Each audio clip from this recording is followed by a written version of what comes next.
हमको निरंतर भगवान से, गुरु वैष्णव से कृपा की प्रार्थना करनी पड़ेगी, तब उनकी कृपा से हम वैसे दीनहीन बन पाएंगे।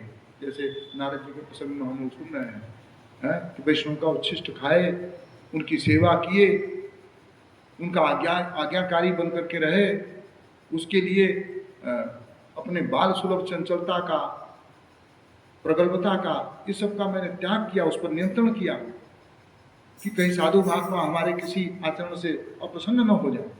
तो उसका फल ये मिला कि वो लोग जाते समय हमको भगवत तत्व का उपदेश दिए, भगवान नाम मंत्र दिए। तो बिना कृपा के ये सब होना संभव नहीं है। यदि तुम श्री कृष्ण नाम कीर्तन करना चाहते हो तो अपने साथ उसमें अधिकार प्राप्त करो। अपने जड़ी अहंकारों को छोड़ करके, जड़ी अहंकार क्या है?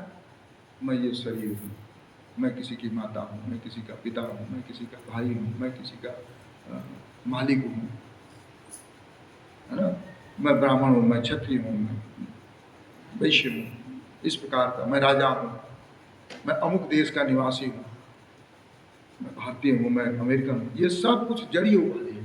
आज हम भारतीय हैं, हो सकता है कि हमारे कर्मवश कल हमारा अमेरिका में जन्म हो जाए, कहीं भी हो सकता है ना, इस पृथ्वी पर कहीं भी जन्म हो सकता है, किसी दूसरे जगह पर भी जन्म हो सकता है, किसी दूसरे ग्रह में भी जन्म हो सकता है। 84 लाख योनियां एक ही जगह पर होंगी ऐसा कोई जरूरी थोड़ी है। और अनंत कोटि ब्रह्मांड है, तो हमारे मन की इच्छाएं कौन से ब्रह्मांड में किस शरीर को लेने से पूरी होंगी ये तो प्रभु जानते हैं, हम तो जानते नहीं हैं। हमारे मन में जितनी इच्छाएं चलती हैं हम इच्छा करते जाते हैं और भूलते जाते हैं। महाराज जी पूरे ब्रह्मांड में, हाँ, अनंत करोड़ ब्रह्मांडों में 84 लाख प्रकार के शरीर फैले हुए हैं। हाँ, 84 लाख प्रकार के शरीर अनंत करोड़ ब्रह्मांडों में फैले हुए हैं। और जिस ब्रह्मांड में हमारी इच्छा पूरी होने की सबसे ज़्यादा संभावना है, उसी जगह पर हमको जन्म मिलता है। और हमारी इच्छाएं जो बिल्कुल नदी के धारा की तरह से बहती जा रही हैं, तो हम तो उसको भूलते जाते हैं, लेकिन वो सब भगवान के बनाए हुए मेमोरी कार्ड में फिट हो रहा है। हम भूल जाते हैं कि हमने क्या इच्छा की, लेकिन भगवान नहीं भूलते। परमात्मा के रूप में रह करके वो यही तो कर रहे हैं, है ना। और जिस समय आपके जिस इच्छा के भोग का समय उपस्थित होता है, परमात्मा आपके हृदय में बैठ कर उसी प्रकार की प्रेरणा करते हैं कि देखो ये संयोग मिल गया, अब तुम यहाँ से वहाँ से वैसे वैसे करके तुम अपनी इच्छा पूरा करो। और यह इच्छा पूरी करने का अवसर क्यों प्रभु देते हैं?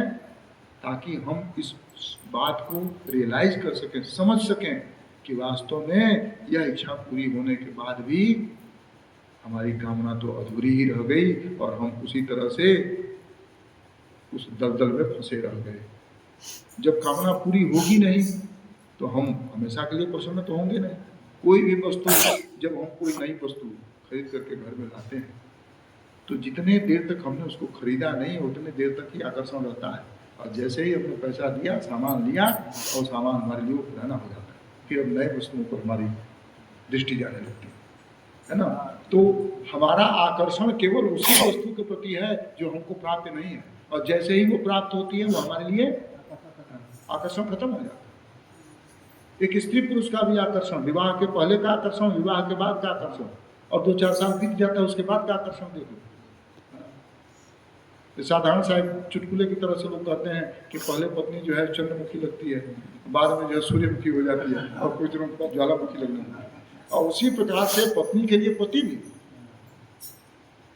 पहले जिससे बात करने से मन नहीं भरता था, वही पति अब बात करे तो अरे चुप रहिए आप, ऐसे बोलते रहते हैं, ज़्यादा बोलते हैं, थोड़ा शांत रहिए। पत्नी भी बोल देती है, नहीं बोलती। तो ऐसे ही जगत में है। इसलिए इस चीज़ को हमको यहाँ पर समझना है कि